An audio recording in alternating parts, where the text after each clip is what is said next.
people are in here.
All right. Hello, everyone. Welcome. My name is Jeremy. I'm with Made Management, and I am here hosting tonight's session. I'm excited to be with everybody out there. Thank you for joining us tonight. I do have a special guest with me today. And Happy New Year's to everybody out there. I hope everybody's enjoying their new year. 2025 is going to be a great year. I'm excited. I know a lot of others are excited as well. Hope you guys are. How are our resolutions going? Are we still on track for that? I think I'm almost, maybe not quite. Well, we can always reassess tonight. So welcome. Actually, today is Three Kings Eve. I don't know. Cindy, are you familiar with Three Kings holiday? No. So Three Kings is a big holiday, and it is in certain parts of the world. And today is Three Kings Eve. I don't even know if that's a thing. I know that tomorrow's Three Kings Day. I don't know if they celebrate like Christmas Eve, but so thank you for joining us on a holiday weekend here. We are excited for tonight's session. I have a guest who I've known for a while, and last time I think we were together in person was this summer, right, in Orlando? Yeah. Was that the last time? I think, wasn't it in Florida? Yes, in Florida in August, like first weekend of August. So yeah. So it's been about 6 months since you and I have been together in person, but now we're here online. So we're still in person. Yeah. Glad to have you with us today. Thank you for joining us. How's your holiday so far?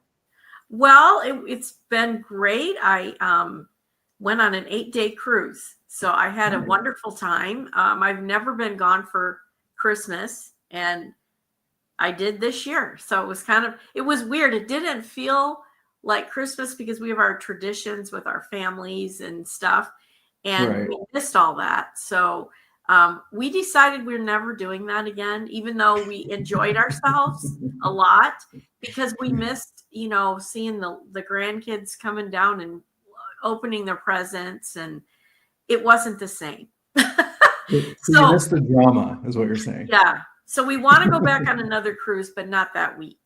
So nice. And where did you guys end up cruising to, or from and to? We went to Galveston and did a Caribbean cruise. We went, Mexico, Caribbean. We did Costa Maya, Mexico, and then we did Belize, and then we did Honduras, and then we did Cozumel, and then came back. But we were gone 8 days total. So 2 days kind of cruising on down, and then 4 stops, and then 2 days cruising back. So nice. That's why you're so sun-kissed now. Yeah, that's it. Honestly, the sun did not come out like we hoped either. We only had it the last 2 days. But I made sure I got some sun. I said, I don't want to come home white as a ghost. Well, yeah, Christmas is definitely different when you're in the tropics, right? Well, I'm glad you enjoyed your cruise. I went on my first cruise this year as well. Enjoyed that. Look forward to my next one. But thank you for joining us. Now that this new year has begun and we're getting back into the swing of things here in the acting world, in your world, first of all, if you can introduce yourself to us and tell us a little bit about your experience, who you are, who you work with, your years in the industry, some of your background. I'd like to also know kind of how long you've been working in this industry and just a little backstory of how you got started. And I'd love to hear that. Well, my story's unique, I think. My youngest daughter informed me at age 7 that she wanted to be an actress, and I told her no. and she was very persistent and really wouldn't let go of that. We kept trying to divert her attention to other things, and it just wasn't happening. So I told my husband, I go, let's give this a go and see what happens. And so what happened was we joined an acting school. They didn't have online back then, Jeremy, but it was an in-person one. And we got her involved in that. And it was crazy what happened because she, every agent that saw her wanted her. She had the it factor. I didn't know what that was at the time. But I learned everything by getting basically pulled in by her agent, telling me, okay, you're going here, you're going there. And her agent was Jeremy Apodi he was at Abrams at the time. He's at LA Talent now. But yeah, so it was really crazy what happened. And as time progressed, when she turned 18, I realized I no longer was going to get to go to set. And I did not realize how much I missed it until it was no longer an option for me. So I reached out to her then agent, which wasn't Abrams anymore, but I reached out to them 3 times, and I just wouldn't let them take no for an answer. And they hired me and trained me everything I didn't know, because he already knew I was very, what is the word? Charismatic, pretty charismatic, and I had already made many connections in the production side and knew many agents. They knew my daughter, so they knew me, and so it was kind of like I wanted somebody who would give me the holes that I was missing. And so I trained with him for 1.5 years, and then in 2019, I went to Eris, had an interview. They hired me on the spot, and I already had 85 clients in 1.5 years, wow, which was amazing. Because of all my connects, I had so many. And so I always say, as far as an agent goes, I have been 7.5 years in the industry as an agent, but I feel like I have been in the industry for another 10 years on top of that because of, being the mom, being pulled into all these arenas, with my daughter. So that's my story. Let me rewind a little bit. I have a couple questions about, so your daughter, you took her in and everybody loved her. Did you feel at the time as a parent, oh, are they just telling me this? Or were other people telling you there was something special about her before you actually took her in? Well, we were from Texas. We had moved to California, not for acting. My husband got a job transfer to California. And so she was in the cheerleading. I mean, that's the big thing in Texas, right? So she did Pop Warner cheerleading, and everybody loved her. And but she did get involved in some school and church plays. So that was a little tinge that maybe she has some interest going there. But, I never thought that was going to develop into anything because we lived in Texas. That was one of the reasons. But then when we moved to California, she immediately realized that there was an actor on every corner. and she was like, I want to be that. That needs to be me. And interestingly enough, when she turned 12, she found her singing voice. And that is what she is now. She is a real artist. You can find her on Spotify and Apple Music, all of those, like 30 some songs on there. She's 26 now. And so she doesn't sing like a child. She sings like an adult. She sounds a lot like, she's R&B pop. So a Okay. lot of people, she can sound exactly like Rihanna, Beyonce. She can sound like them, but Right. obviously Right. she's not them. But she has her own music and she's a writer. So she does production now too. So she's So, very into music. so she got all her talent from mom. Oh yeah, that's it. That's it. Oh So, my so God. you kind of joined the industry kind of through the back door, Yeah, meaning that you were a mom of talent and right. and got to see a lot of the industry in a different set of eyes. A whole different set. And back to your point, did I think people were just saying that? Yes, I did. I remember when we went to the school, the guy's telling me, your daughter, she has it. And I said, you tell everybody that walks in here that because you want them to pay you.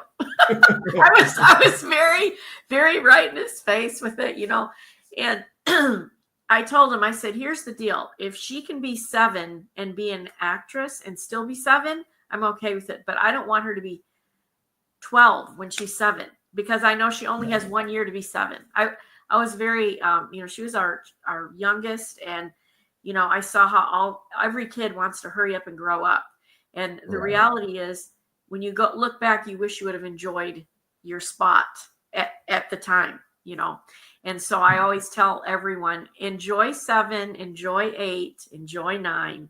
Don't try to be 12, 13, 14 when you're not there yet, because it'll come soon enough. It'll come. Did you find that to be an issue as she was getting older? Like being in the business, did you find her growing up quicker or? Well, we were very careful about all of that. If there was a role that was a little too racy or something, we wouldn't let her do it. We were really careful about it.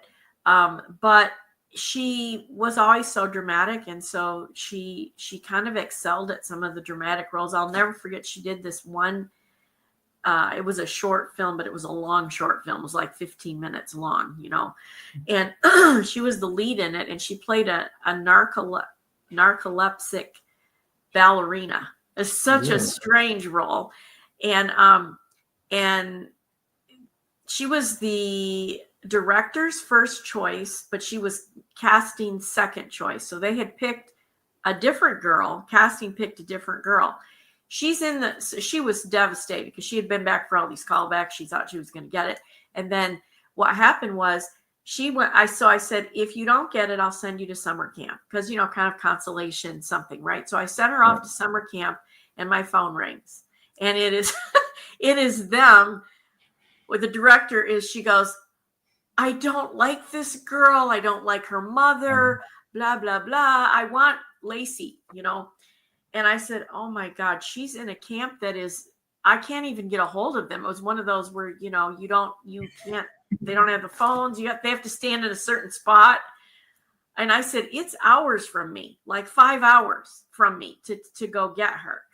And anyway, we did get her back, but they had to wait a while. They had to wait like 3 days. And so they had to film other scenes she wasn't in. But anyway, she did that show and she won awards for it. Young Actors Awards and all kinds of stuff. She did such a great job on that. And she was new, So in the middle of production, they decide that they wanted a different lead. Yes. They wanted to change their Olivia. Her name was Olivia. I'll never forget it. So that leads me to a question. How did you handle the no's as a parent with a actor in the industry? You hear no a lot, right? Yes. And you're always trying to tell your clients, hey, you're going to hear no more often than you'll hear yes. But as a parent, how did you handle that? What was the best approach? Well, of course, we did different things. I taught her to lay it all out there, and then you're done. That's all you do. You lay it completely out there, and you move on to the next thing because we don't know things behind the scene. Like maybe she doesn't match up with the family, or maybe her eyes were blue and they wanted brown, or different thing. They're so minuscule that sometimes you don't even know why you didn't get it. It had nothing to do with the acting. It just, a look or whatever. And so we taught her that. And so it was hard though. When they're young, it's hard. They really get their heart set on something, and it's very devastating. And sometimes if I was really upset, I would not let her see that. I would go in my closet later and cry a moment because I would be like, oh my God, she worked so hard on that, but I didn't want her to see that, I just said, this is just the part of it. I mean, it's not, there's such a small percentage that get the roles. You have to be willing to do what it takes for however long it takes, but one thing I learned is that if you don't give up, you will probably win. Now you may not be the A-lister, you might not be Brad Pitt or somebody like that, right? But you could end up being a very nice working actor or actress for the rest of your life if you do not give up. There's a lot of roles out there, a lot. Right. So as a parent then turned into industry agent, obviously you probably have a lot of wisdom that you carry over to your clients in their careers. I do. And gosh, somebody is ringing our doorbell. You know what? My husband might have locked himself out. So hold on 1 second. No worries, I'm gonna if it's the police, please let them in. I know. I'll come right back. Okay, hold on. I'm so sorry.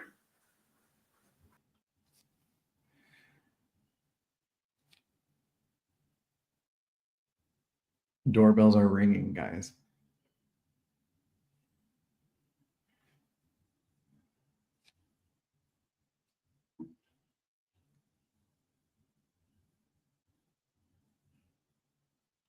I have some nice background music we can listen to while we're waiting.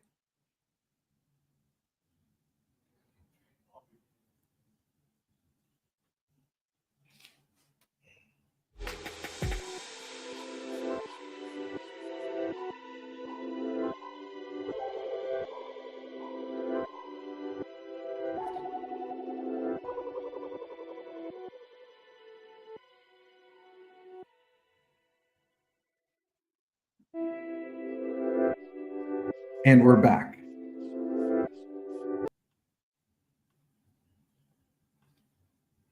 My husband. I'm sorry, what was that? It was my Amazon delivery. They were ringing the bell. And my husband is out back in sitting outside, so he doesn't know. You had a sign for it? He got locked out by accident. Was it one of the packages you had to sign for? Yeah. I'm so sorry. No worries. Well, you're obviously joining us from a place that still delivers packages right now.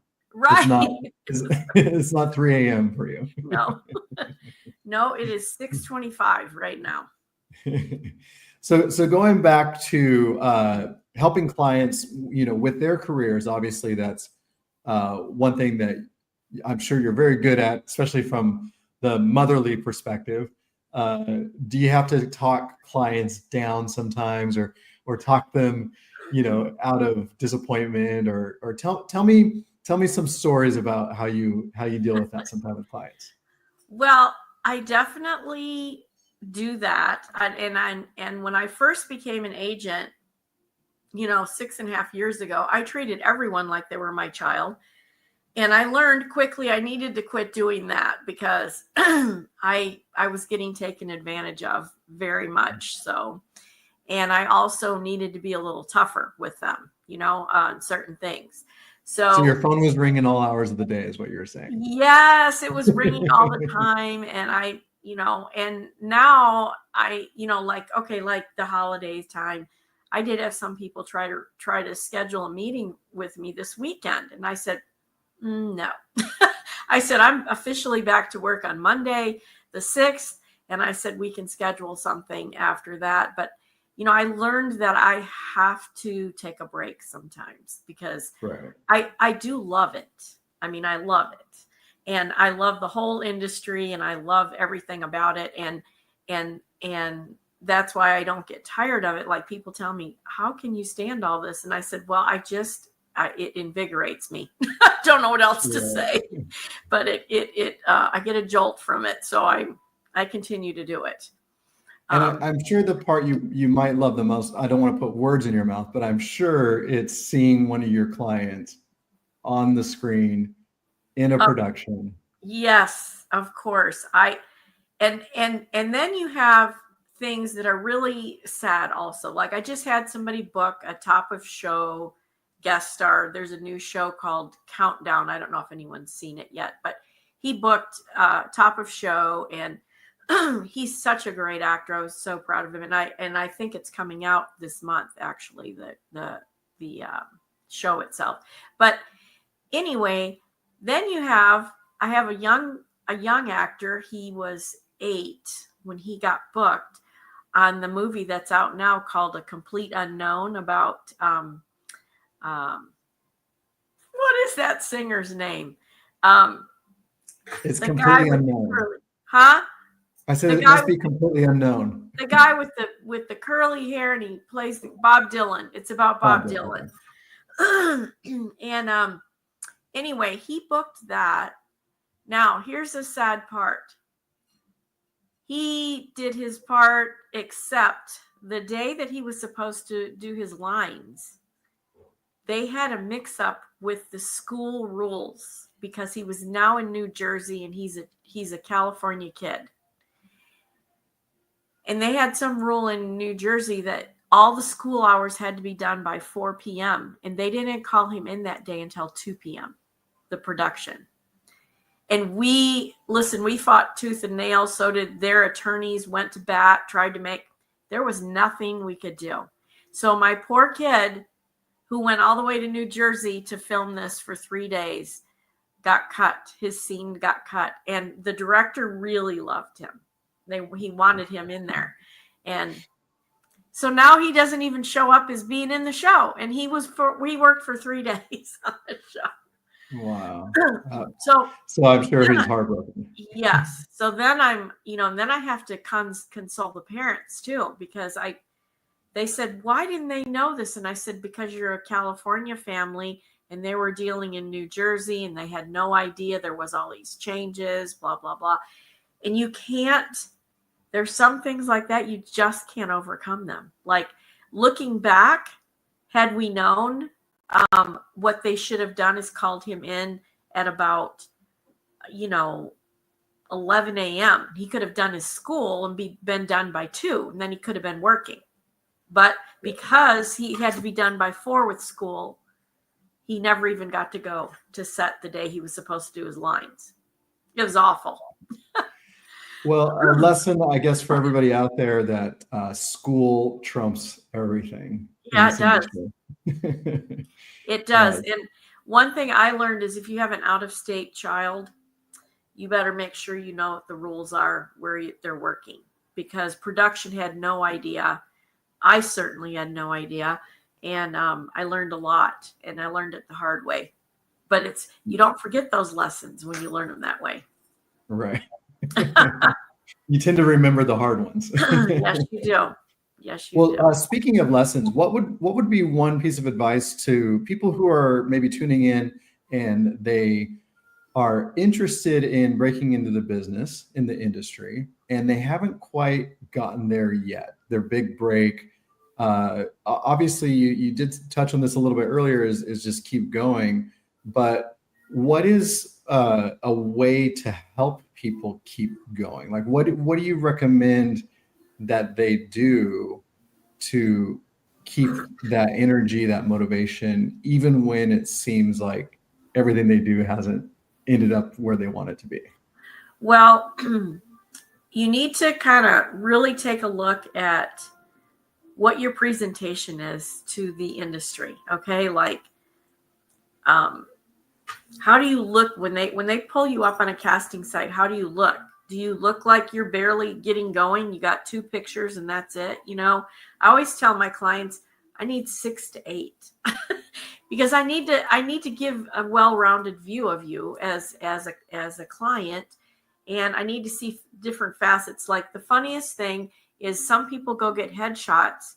It's the same headshot, different clothes. That does not work.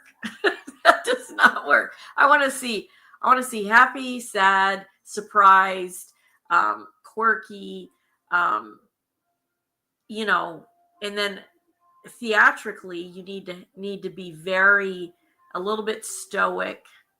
Maybe, it's a different look when it comes to theatrical than commercial. But since most new actors start out with commercial, I easily talk to them about that to begin with, because that's an easier way to get started than to start off. Oh, I want to be on Law and Order. Okay, good luck on that.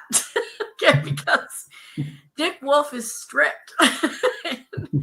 Although I love his show, it's not the easiest show to get on. You're not going to get on there if you're a brand new actor. So you have to training, which is what we're doing here. Teaching things. If you feel like you're doing auditions, you think they're the best, but you're not getting a callback, something is wrong. I mean, if you've done, I don't know, 25 and no callback, something's wrong. I mean, you should get at least one callback out of the 25. And I like to see my actors get more than that, but we need to at least do some kind of measurement stick and see what's happening. Why aren't you getting called in? And a lot of times it's a small adjustment, maybe they're not looking properly into the camera.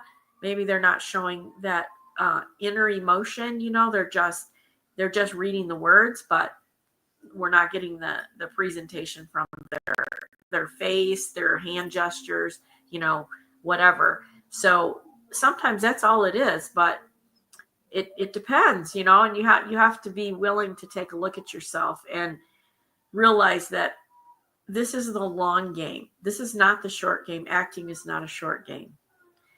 There's very few people that look like they just showed up on your screen, that really just showed up on your screen. That's usually not the case. They've done a lot of stuff behind the scenes that you may not see. And most of them have a lot of experience. And it may be like, student films or a bunch of commercials they've done, this and that you may not have seen. But most of them have a track record. Now, the only exception to that I've run into, maybe you are the daughter or son of a very famous actor. You might get to walk right on and do something fantastic. But most of the people do not get that opportunity. They have to work at it. And so you have to celebrate the small wins, even if they're small. It's a win. I got this and I'm so excited about it, and then you leave it there and you move on to the next one. You don't stay in that spot and go, okay, I've arrived now, everybody's going to call me up, because they don't do that. They do not do that. When you go back to your first point for headshots, right? You have multiple headshots, or at least it looks like you have a bunch. You're talking about professional headshots, not selfies, right? Correct. Yes, I am. I truly am. And then have you seen the ones? I had a client once who said, hey, I got some new shots, and it was like 5 poses, but in 20 different scenes. Have you seen that? It's like almost AI enhanced. Like here he is as a fireman, and here he is as they're terrible. I mean, the reason I say they're terrible is you can usually tell that they're AI. Right. Because first of all, they're too perfect. I mean, there's absolutely no flaws. And nobody's like that. Real people have flaws. Right. And that's part of the celebration. You take a look at some of the actors that have like scars on their face. That is their trademark. You expect to see the scars. You would be sad if they took it away, because that's not them anymore. Right. Yeah. They're who they are, right? Yes, that's who they are. As far as the acting training is concerned, you said, sometimes if they're auditioning, but they're not getting callbacks, it could be, some minor change or needed within the actual audition itself. But as far as training, I have a question here from somebody that says, what's the best way to find good acting coaches? I know that I'm sure if you Google online and look that up, but is there a specific place that you direct people to for more acting experience? I mean, I know it's kind of a tough question because people are all over the world nowadays. Right. And the nice thing is we do have these sessions where we can talk online. But what's a good resource, or where's a good place for people to start looking for acting coaches? Well, I do recommend that you Google in your area if you want an in-person one, but how do you know if they're good? Well, you got to see who they have worked with, like in Los Angeles, for instance, there's an acting coach, and you may have heard of him too, Jeremy, Zach Barnett. He's pretty famous because why is he famous? Because he works with people like Adina Menzel and, I mean, Jane Fonda. I mean, he literally works with these people right now. And so when you have somebody like that, that they're good because they have this track record. So you do want to explore their track record, and you might ask them, who's the actor or actress that you are most proud that you've worked with, or something like that. So you get some of these answers, and then you can research those actors and see if, in fact, now some people do make stuff up. So you have to, you don't want to work with someone who is lying to you to begin with. So, so it's kind of good to make sure you're dealing with a reputable place. But most agents, managers do have their own list of places they like to go for coaching and stuff like that. So it's kind of good to use that resource. For me, I have a nice list for LA and New York, but not so much other obscure areas. I don't even have a good list for Atlanta. And Right. Atlanta has a lot of work going on right now. So, it's a developing list. Let me say that. As far as when you were a mom and prior to having an agent work with you guys, did you pursue? I mean, I know that you said initially you talked to the coach, the first one, and he talked you into it. But what was the process? I know that technology is a lot different than now than it was, but what was your process of finding that particular school or that training that she went to? Well, we went to a kid festival and they were advertising. That's how we got introduced to them. It wasn't like we were out looking around. Okay. And that was the first I knew my daughter wanted to become an actress. But I'm telling you, at 7 years old, her blue eyes were almost dancing. I couldn't believe it. I looked at my husband and I go, what is happening? What is happening with this kid right here? But she just, she had visions in her mind, and we just were not aware that she had already thought of all this stuff.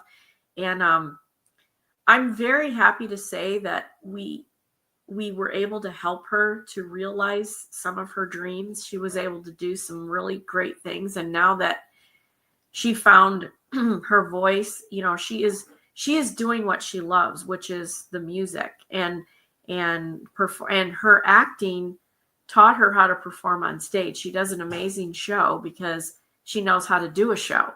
She knows how to keep the audience entertained and pull them in. And and I think as a parent, what you want to do is find and identify what your child is good at and try to help them to, and like I will never forget this one time. I had this mom. She set up a meeting with me and her daughter. I think her daughter was maybe 8, 9 years old.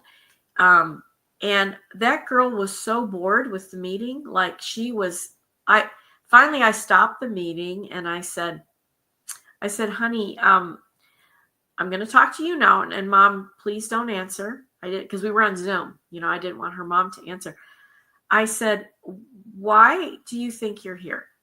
She said, well, my mom wants me to be an actress. And I said, and what do you want to be? She goes, I want to be a swimmer.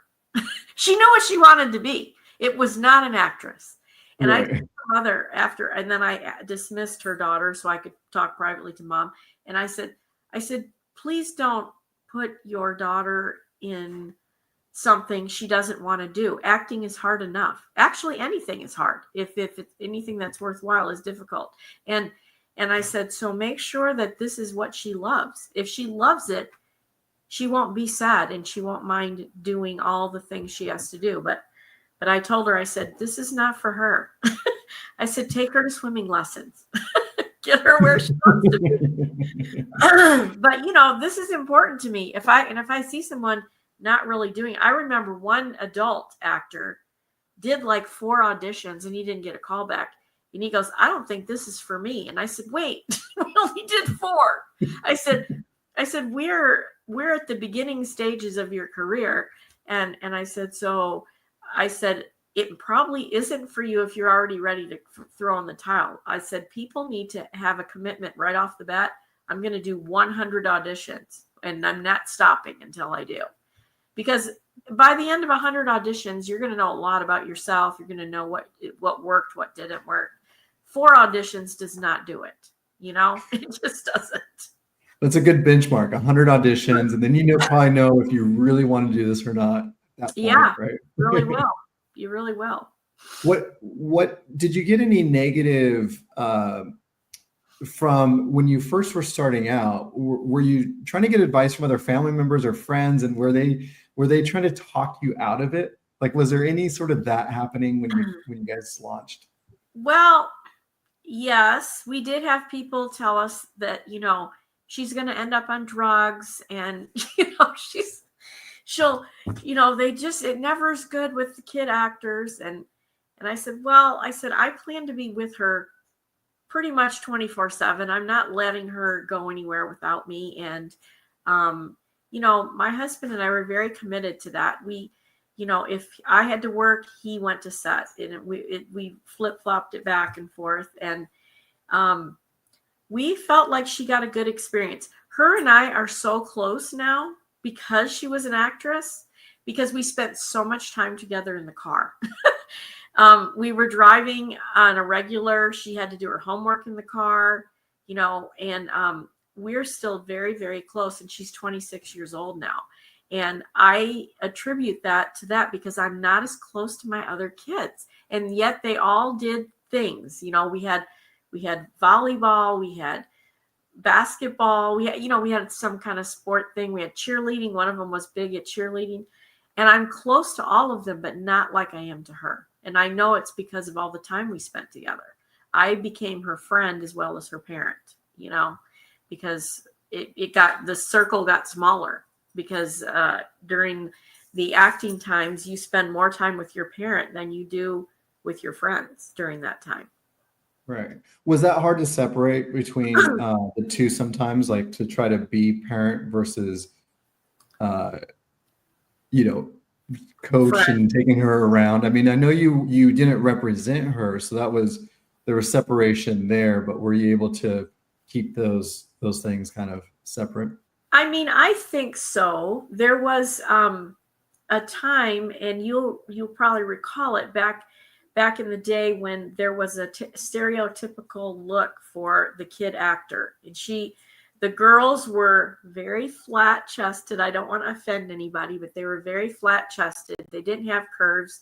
And she was blonde hair, blue eyed. So she literally was a favorite for many people. She got picked to be young Christina Aguilera because she looked like Christina, only she was a little girl. Right. So she's in one of her videos playing her, and that was very exciting when that happened. But anyway, I'm just saying, as she grew, she became more womanly at a younger age, early. So when she was 12, she had curves already. And so we would go into Disney and Nickelodeon, and we would have 2 sports bras on so that we could try to put her in that stereotypical look. Make her look younger. Yes, make her look younger. And one time she came out of there, and she was so upset because they said something to her about that. She said, you're just not going to work for this network. And oh my God, that's like killing a kid's dream. Everyone wants to be on Disney or Nickelodeon. That was, at least back then they did. I still think they do to some extent now. she was told that at 12 years old. And that was about the time we started trying to find something else. And that's when she started singing. And it became a necessary thing. And nowadays, I will say this, there's inclusion. You're not going to find that. They will take the chunkier girls, the curvy girls, the heavier set young men. They don't discriminate anymore. And so it's really good from that point of view, because I don't think you have that. That was a huge issue for her. And as her mother, you asked me, how did I separate that? That day when she came out of that audition, she was in the back seat taking these sports bras off and crying. And I looked at her and I said, we will never, ever do that again from this day forward. And I said, because first of all, I'm your mother first. And even though I know you have a dream of being on these TV shows, you have to be happy with you. And I said, because you are you, and there's only one of you. And I want you to love yourself. And I feel like I'm encouraging you to make changes to fit in some kind of a box. And I'm not doing that anymore. And that was when we had to leave the agency. we were at a huge agency. I called them up and let them know that she should never be getting any auditions for those two networks again, because of what they said to her and what we had to go through. And they were not happy about that, because she was on the brink. And I found out that she would have probably been on Sam and Cat. Do you remember that show on Nickelodeon? Yeah. Ariana Grande was one of the stars. And she probably would have been on that show. And it's funny because I know the casting director. And as soon as I showed her my daughter, she goes, I know your daughter. And she pulled up this stuff. And here's my kid. And she goes, your daughter was right there. She was about to get a big part. And I said, oh, wow. We didn't know that. I mean, sometimes you don't know. Right. But that agency was not happy. We had to move to a boutique agency that was willing to work with my parameters as her mom. So, good. Well, yes, I had to make those distinctions. Right. You drew the line and you saw where that needed to be made. Yeah. To protect your daughter. And that's right. I'm sure that wasn't easy at the time, but looking back, and you said that everybody still wants to be on Nickelodeon and YouTube, or on Nickelodeon and Disney, but I think it's more YouTube nowadays. I know, right? That's a shocker to me about YouTube. I have a 3-year-old niece who practices in the YouTube, her YouTube channel on her mom's phone. She does YouTube videos and hit the subscribe button, guys. Yeah, it's crazy. Going into your career now, quickly, I just wanted to ask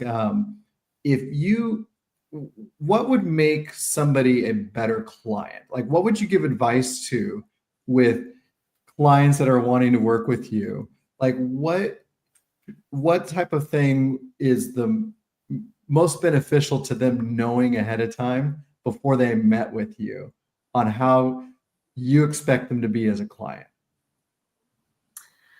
Well, I am really a stickler on your presentation to the world. You need to look like an actor. Number one, your social media needs to be cleaned up if it's off the charts. Like, you can't really go too far to the left or too far to the right. Try to stay in the middle as far as your views on things, because if you start being very activist about things, somebody's canceling you. I don't know which side it is, but somebody's going to cancel you. So you got to take a look at that and go, am I presenting myself as a neutral person, on things? I find it very important to do that on their social media. Also, the older kids, not too sexual, kind of, let's stay. If you're 15 years old, make sure that you look 15 on your social media, I don't want you to look 18 or 19, because you're not going to get an 18 or 19-year-old role as an actor. And maybe, hopefully your people know this, but the easy role is over 18 to play younger. The ones that look young now, but they are adults, they will get a lot of work, because they want to use them. They can work them adult hours. They can, they don't have to have a teacher on set because school's done. Those things are very, they earn brownie points with production, okay? Because production doesn't have to spend extra money. That's what it's all about money.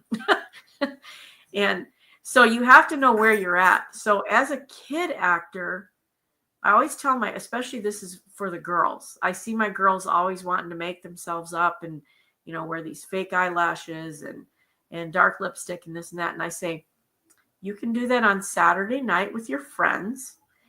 But when you post things, you need to look like you're 15 or 13, because that's how I'm going to book you. I'm not going to book you as an 18-year-old because you're too young to get those roles. So presentation is huge. I also feel like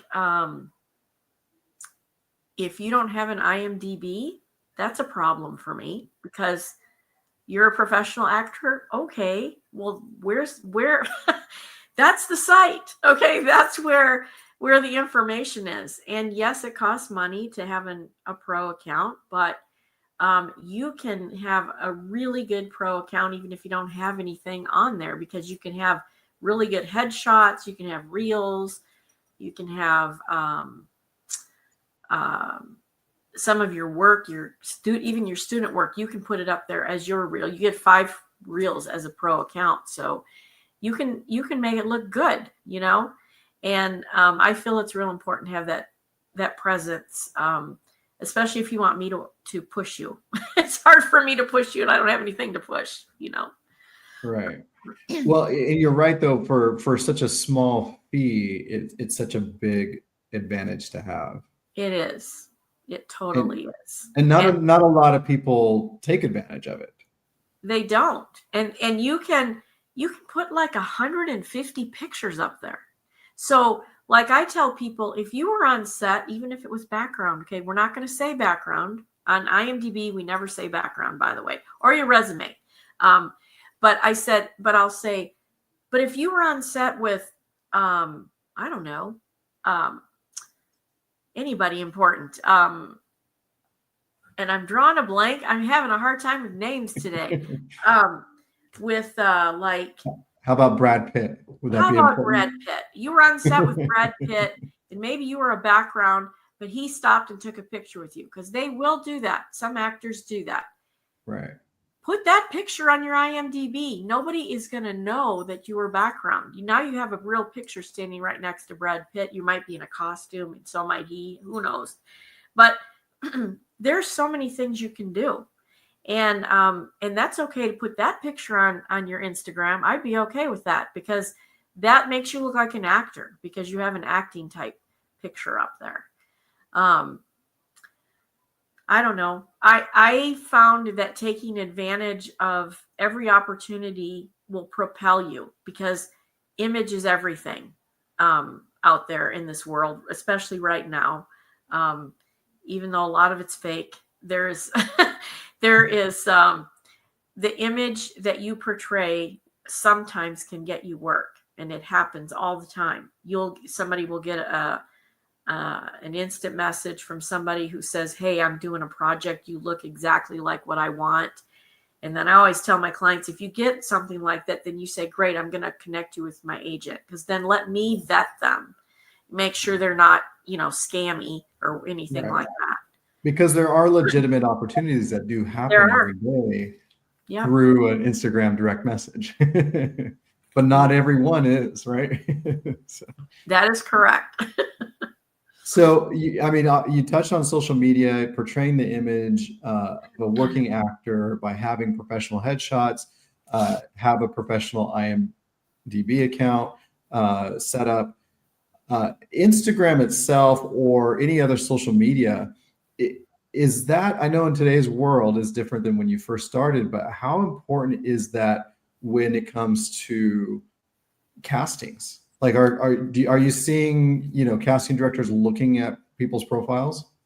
I am seeing that. A lot of breakdowns will say, please include their link to their social media, which, again, if I haven't looked at their social, I will cringe at that, because I'm like, okay, I need to go see what I'm sending over.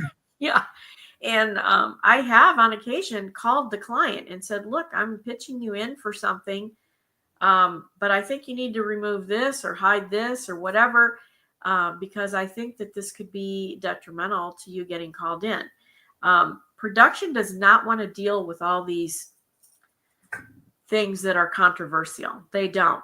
They want to make their production, and they want to, spend their money quickly and not have to deal with, outside things that are causing them to go, oh my gosh, I think we picked the wrong person here. We've got somebody who's very, very controversial about too many things, Well, they're dealing with 1,000 problems, and they just don't want to add one more to that. Add one more to the list. That's right. That's exactly right. And I do feel like, oh, this is funny. And I know you know this, but I just find it hilarious that I have an actor who is trying to do some of the right things, and they have a private Instagram. How do I use that for you? How is that? It's okay. Now you are just in your little us four and no more. You just have all the people looking at your stuff. How is that helping you? It's not. What you hope is you hashtag into some other markets that might not have seen you before and go, oh, wow, this person is perfect, and maybe they have a skill. I have a few people that are excellent on skateboards or dance or something like that. Okay, that skill is not found in everyone. So if you have that and you showcase that on your Instagram, I can use that when I'm pitching you in and say, look at this girl flipping. So look how talented she is. Yes, look how talented she is. But if she's got a private account, what good is that doing her? Those people already know she does that.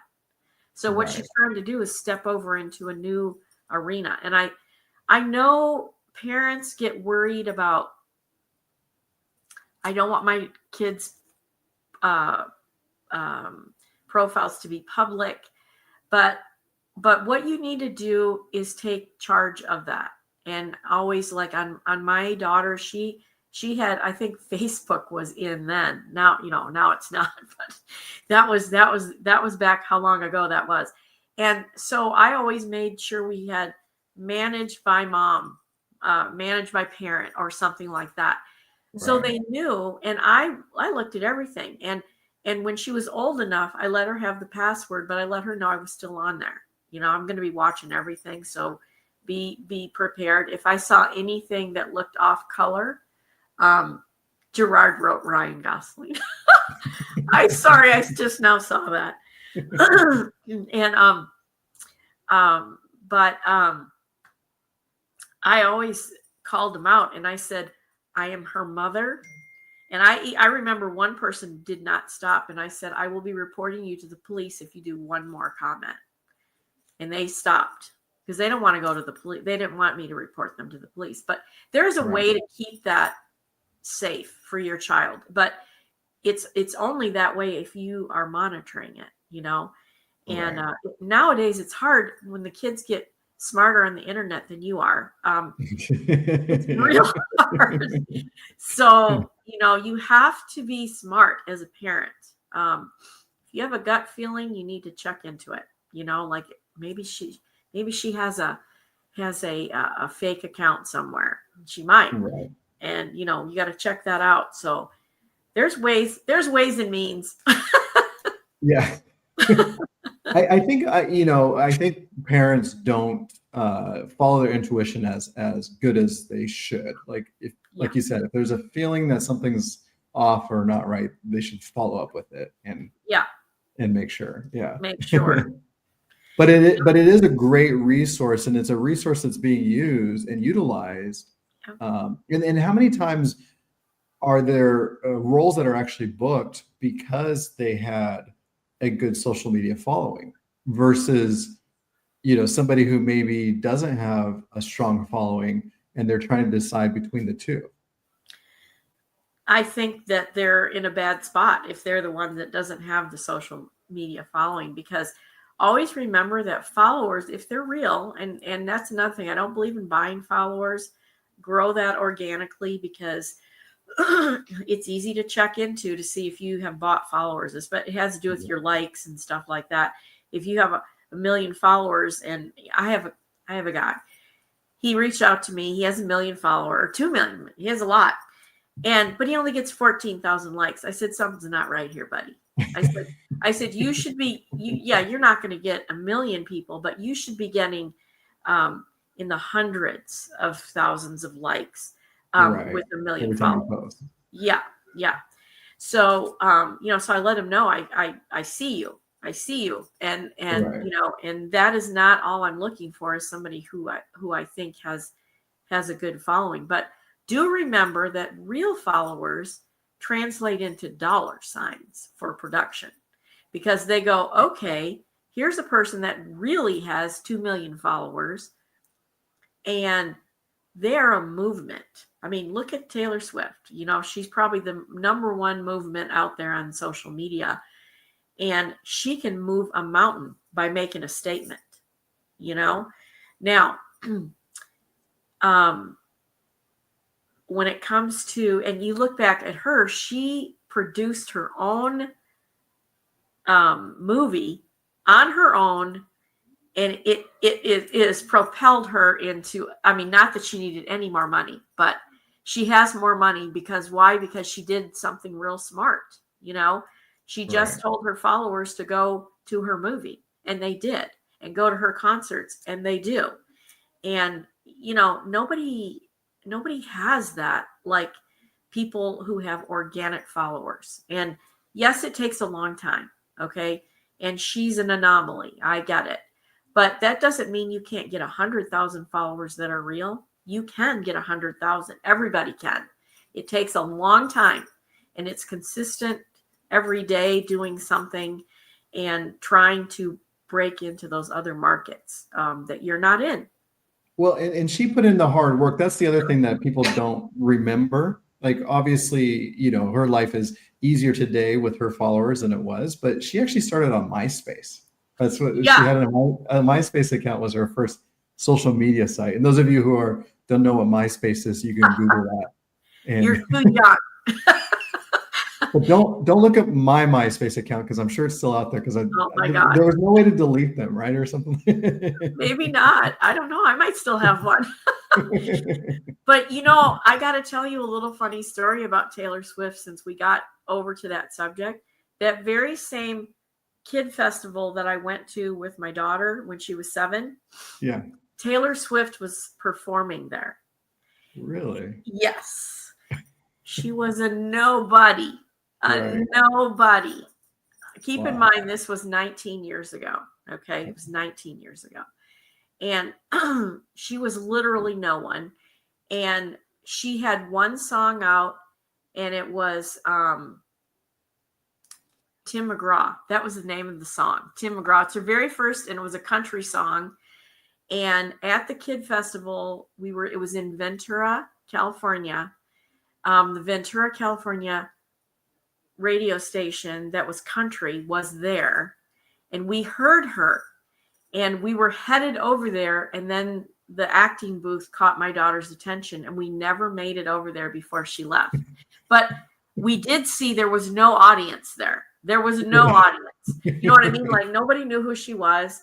And really interesting. I said that I will never forget that, because you saw Taylor Swift when there was no audience. Who can say that? No audience. Nobody cared to go see her or anything. So it was pretty crazy. Yeah.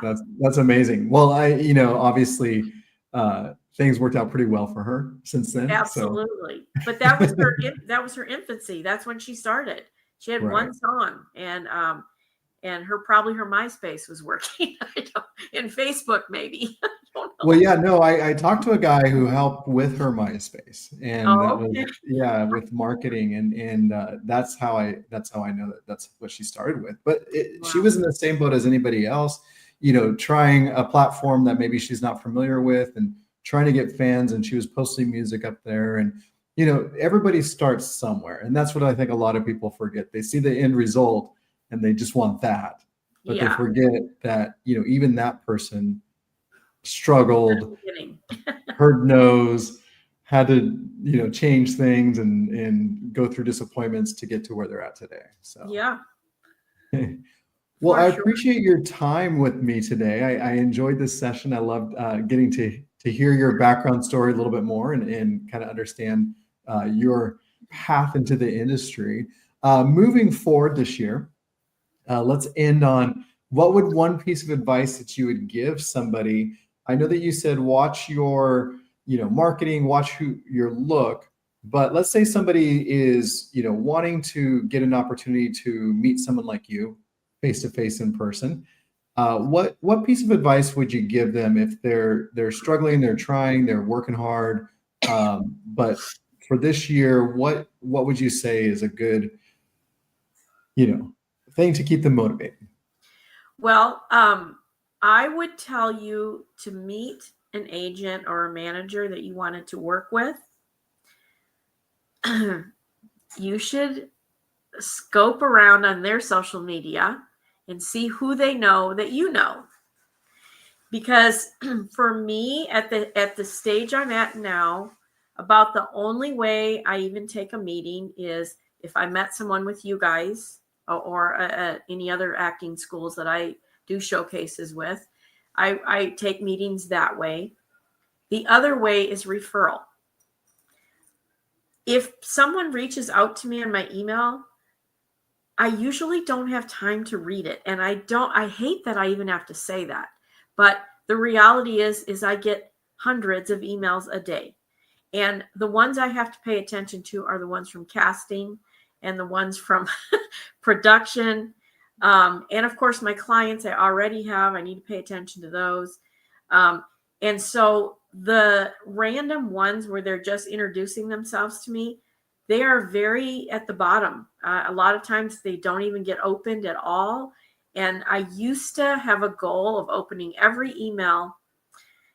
It was very Pollyanna and it was very motherly, but I have left that because I can't be effective as an agent if I spend time reading emails about potential clients when I am possibly not handling a contract that's in front of my face that I need to get signed so we can get them on set, right? So that is my dilemma. And I wish sometimes I had more help, but then that takes a lot of time to train the help. So yeah. So their best approach to try to get in front of somebody like yourself is through a referral. Yeah. Yes. And obviously, if they know somebody that and then they can get that, try to get them to get put in a good word. And usually what I recommend is the email that's sent to me, the other person should be copied, because I actually have had people say, so-and-so referred me to you. And then when I talk to so-and-so, they don't even know that person. So don't do that, guys. That just makes you look real scammy, and I don't want to work with scammy people. So you need to make sure that your trail is legitimate. Right. Well, I really appreciate your time. Thank you for giving us some one-on-one time. I know that obviously you're busy and you're still in your holiday, right? Everything starts Monday. I know. So Monday, I'm back at it 100. Well, thank you for taking some time out of your last break of a weekend for a while, right? Yep. And enjoy your new year. It's great seeing you again. And I loved listening and getting the advice from you. I actually took down some notes myself. I'm going to steal a couple of your ideas. Okay. I'll give you credit. I'll make sure. Okay. And Cindy, enjoy the rest of your night.